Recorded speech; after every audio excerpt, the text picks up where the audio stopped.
Мен Қазақстан азаматымын. Менің ата заңым бар, ол конституция. Менің өмір сүруге ойымды ашық айту құқығым бар. Мен ата заңымды қорғаймын. Менің отаным Қазақстан.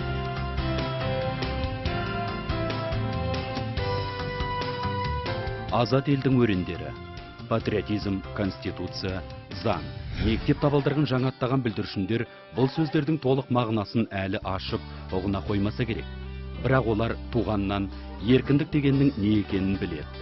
Өйткені сол елдік пен еркіндіктің тәртібімен өмір сүріп жатыр.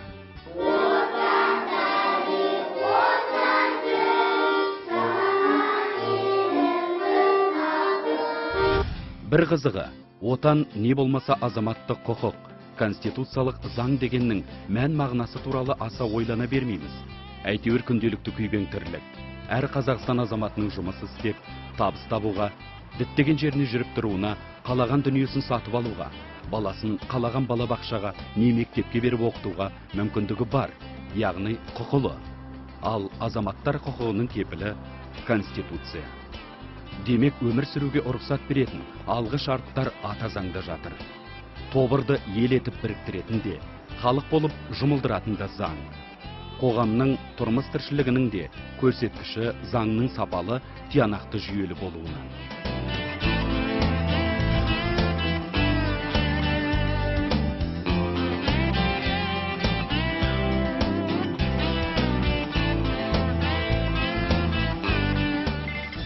Таяу уақытта парламент сессиясы маңызы өте жоғары заң актілерін қарау керек. Жазылып бекітілетін заңдар бәріне бірдей түсінікті.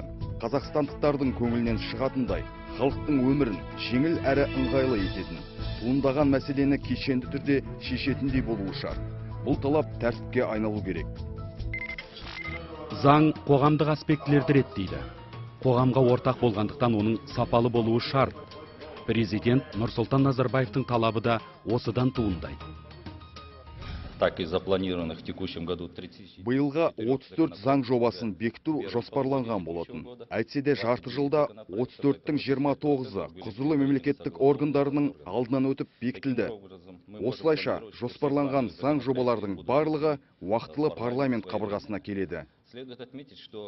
Өз кезегінде Әділет министрлігі маңызды 7 заңның жобасының 6-ын тас түйін дайындап, үкімет пен парламентке жіберді. Парламент – заң шығарушы орган. Қолданыста жүрген нормативтік құқықтардың барлығы мәжіліс пен сенат депутаттарының қырағы көз сөзгісінен өтеді. 20 жылда парламенттің 5 шақырылымы заңнама, ең ірі кодекстер мен ел игілігіндегі маңызды заңдарды ғана есептегенде 500-ден астам құжат қабылдады. Ал заң жобасының бабы мен тармағын жинақтап, бас аяғын тиянақтау, құжат етіп әзірлеу Әділет министрлігінің құзырындағы шаруа, үлкен міндет. Парламент өзінің кәсіби деңгейін қазір жоғарылатып келе жатыр. Оның сыртында енді біз негізгі ұлттық заңнамаларымызды қажет деген ең негізгі біздің кодекстерімізді, басқа да салалардың заңдарын біз негізінен қабылдап болдық. Қазіргі біздің істеп жатқан жұмыстарымыз сол қолданыста жүрген ұлттық заңнамамыздың бүгінгі қоғамда туындап жатқан жаңа кезеңдерге, жаңа болып жатқан құбылыстарға қабілеттілігін, соған бүгін алдында тұрған міндетін шешу мүмкіндіктерін жетілдіріп берудің төңірегінде. Бүгінгі күні заң жобасы кешеуілдеп қалса, немесе дұрыс қабылданбай қалатындай болатын болса, немесе бүгінгі қоғамның алдымызда тұрған мәселені шешуге икемділігі төмен болатындай болатын болса, бұл заңды қанша жерден жақсарта бергенімізбен бәрібір ешқандай мәселені шешпейді. Осы тұрғыдан соңғы жылдары Әділет министрлігінің тікелей өздерінің жаңағы дайындаған заңдарының сапасы басқа мемлекеттік ұйымдардың заңының сапасына қарағанда жоғары деп толық баға беруге болады. Президенттің жыл сайынғы халыққа жолдауы мемлекеттің саяси әлеуметтік экономикалық бағытын айқындап, ел дамуына бағыт беретін маңызды құжат. Бұған қоса елбасы ниет ықыласын газет арқылы да жеткізеді. Шілденің 10-ында жария болған Қазақстанның әлеуметтік модернизациясы мақаласы заңнамалық тұрғыдан Әділет министрлігінің бағдарын айқындап бергендей. Көп міндеттің бірі халықтың құқықтық сауатын ашу.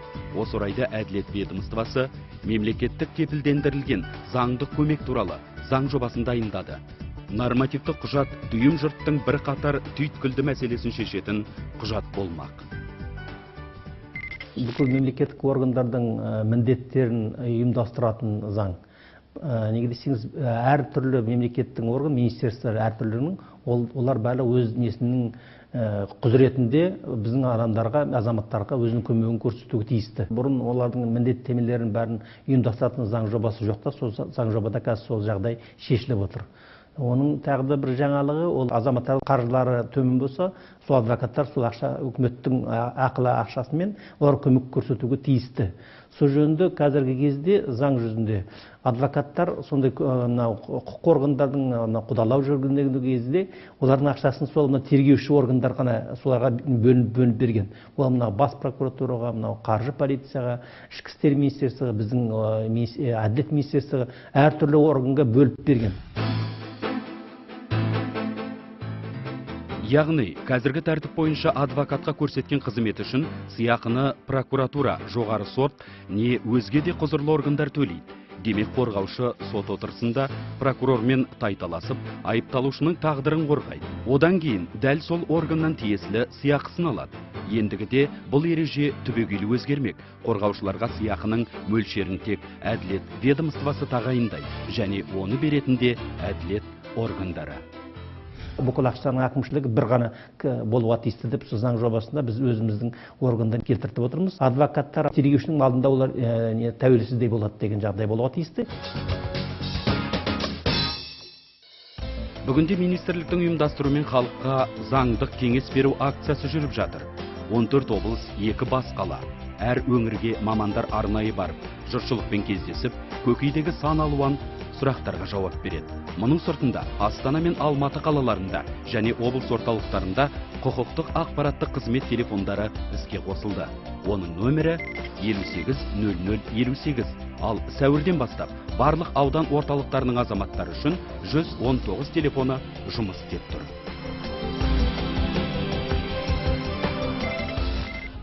Министрліктің алдында тұрған тағы бір үлкен шаруаның бірі қызмет түрлерін автоматтандыру.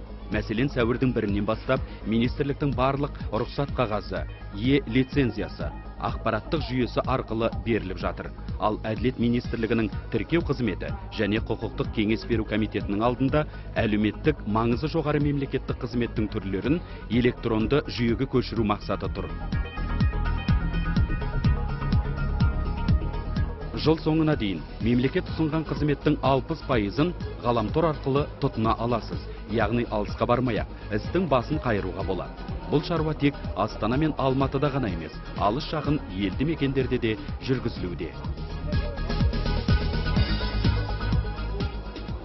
5 миллиондай қазіргі кездегі олардың көрсеткен қызметін санасақ, 4 миллионның 4-тен аса миллионы ол электрондық түрде берілетін жағдай. Оның бір түрі десек, кредит алған кезде, сон бар дүние мүлкінің өзінің жүктелген жағдайлары бар ма, жоқ па, оны электрон түрде тексеруге болады. Азаматтарға қызмет көрсеткенде жағдайларын тексеру үшін бұрын қағаз жүзінде ол жүгірісіп керек еді. Қазіргі кезде нотариус өзінің несі бар, электрондық несі бар, оның мүмкіншілігі бар. Кредитті сол бар база данныдан қарап алады. Бар ма, жоқ па, дүние мүлкінің несі жағдайы қалай екен. Сол түрде ешқандай олардың азаматқа ауыртпалықта түспейді, одан қаржы да шықпайды, жүгірісі де азаяды.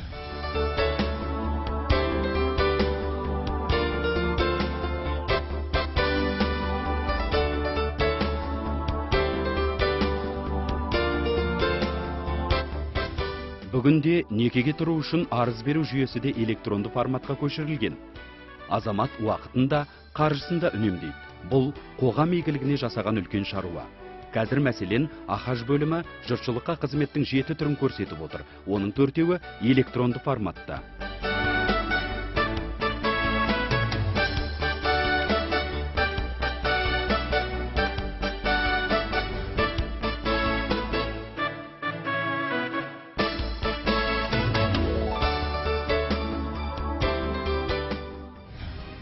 Биыл парламент нотариат туралы заң жобасын қабылдады. Нотариус қызметкерлеріне қойылатын талап нақтыланды.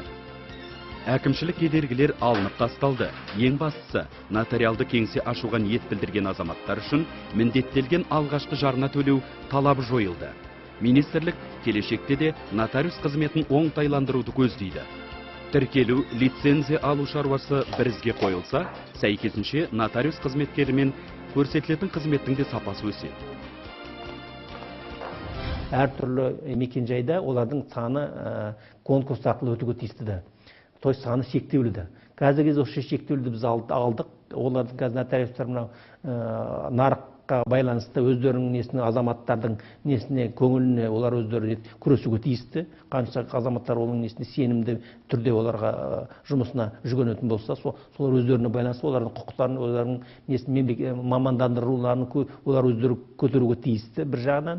Екінші жағынан бұрын олардың мөрінде әртүрлі өздерінің нелер барды. То есть мемлекеттік таңбасын оларға рұқсат бермелінген. Қазіргі кезде олардың несінде мөрінде мемлекеттік таңбасы заң жүзінде кіргізіліп отыр. Қазіргі кезде сол жұмыс істеліп жатыр. Айтсақ, сол нотариаттың үлкен жұмыстарын саны да көбейіп жатыр, сапасын да көбейту керек.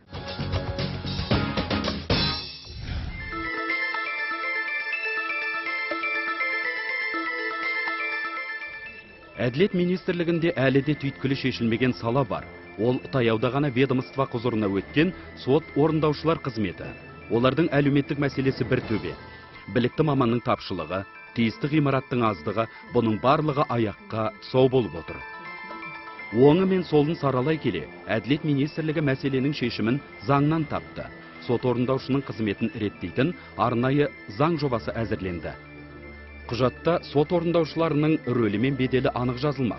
Мәселен, осы уақытқа дейін сот шешіміне құлақ аспай, сот үкіміне пысқырып та қарамаған қарыздар азаматтың қылығы жеңіл қылмыс санатына жатқызылып келді.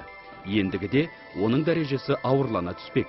Егер заң жобасы бекітілетін болса, сот шешімін орындамай, ал сот орындаушысы мазақ етіп жүрген азамат ауыр қылмыс жасаған болып табылады.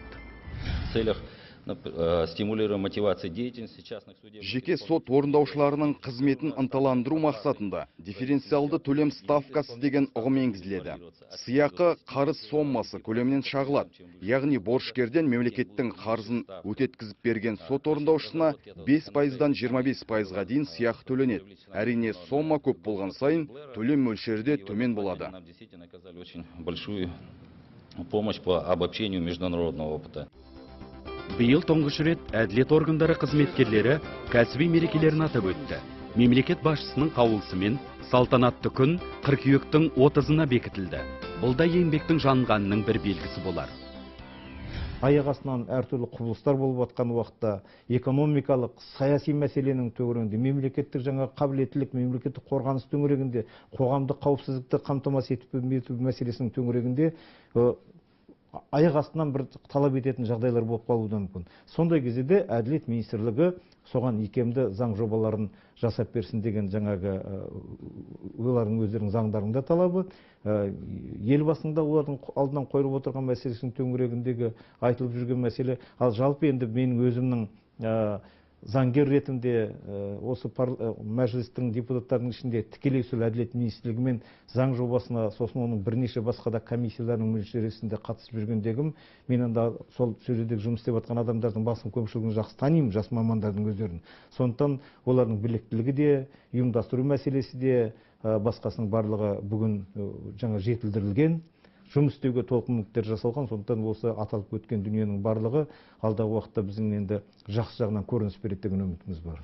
Балалар, әділеттілікті қалай түсінесіңдер?